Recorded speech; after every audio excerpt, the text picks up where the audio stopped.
ক্যারিয়ারের প্রথম test century হাতছানি দিয়ে ডাকছে, আর এক পা এগুলোই প্রবেশ করা যাবে 3 অঙ্কের ম্যাজিক ফিগারে। ঠিক তখনই ছন্দপতন নার্ভাস 90-তে বন্দী হলো আরাধ্য স্বপ্নটা। একবার নয়, বাংলাদেশের বিপক্ষে প্রথম টেস্টের প্রথম দিনে এই দৃশ্য দুইবার দেখতে হয়েছে ওয়েস্ট ইন্ডিজকে। সেঞ্চুরি থেকে এক পা দূরে থাকতে প্যাভিলিয়নের পথ ধরতে হয়েছে ওপেনার মিকাইল লুইস ও আরেক ব্যাটার অ্যালেক অ্যাথানেজকে। লুইস আউট হয়েছেন 97 রান করে, আর অ্যাথানেজ থেমেছেন 90 রান করে। অবশ্য দুইজনের আউটের ধরনেই মিল আছে। স্নায়ুচাপে টিকতে না পেরে বড় শট খেলতে গিয়ে ফাঁদে পড়েছেন তারা দুইজনই।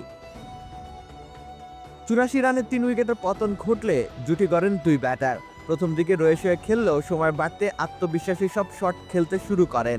একটা পর্যায়ে চালকের আসনে বসতে সক্ষম হয় উইন্ডিজ। লেবুর সুঘ্রাণ আরো বেশি, ত্বকের যত্ন আরো বেশি, চলে আরো বেশি। আপনার পকেটে কি বিদেশি না বাংলাদেশি? বাংলাদেশ তখন হন্য হয়ে খুঁজছিল একটা ব্রেক থ্রু।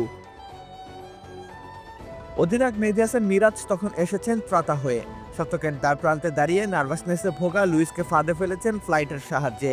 শেষ 3 রানের জন্য পূর্ণতা পায়নি ক্যারিবীয় তারকার এমন ইনিংস।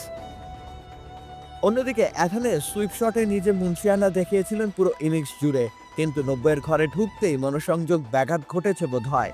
এক্সট্রা বাউন্স বুঝে ওঠার আগেই সুইপ করে বসেন তিনি, ফলাফল ক্যাচ। এই তরুণের জন্য আক্ষেপটা অবশ্য একটু বেশি, কেননা এক ম্যাচ আগেই তো একই ঘটনা ঘটেছিল তার সঙ্গে।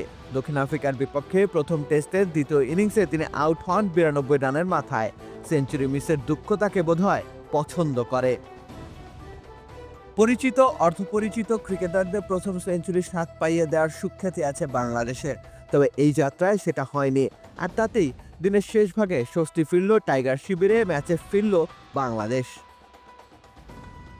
রাকিব হোসেন রুম্মান, খেলা 71।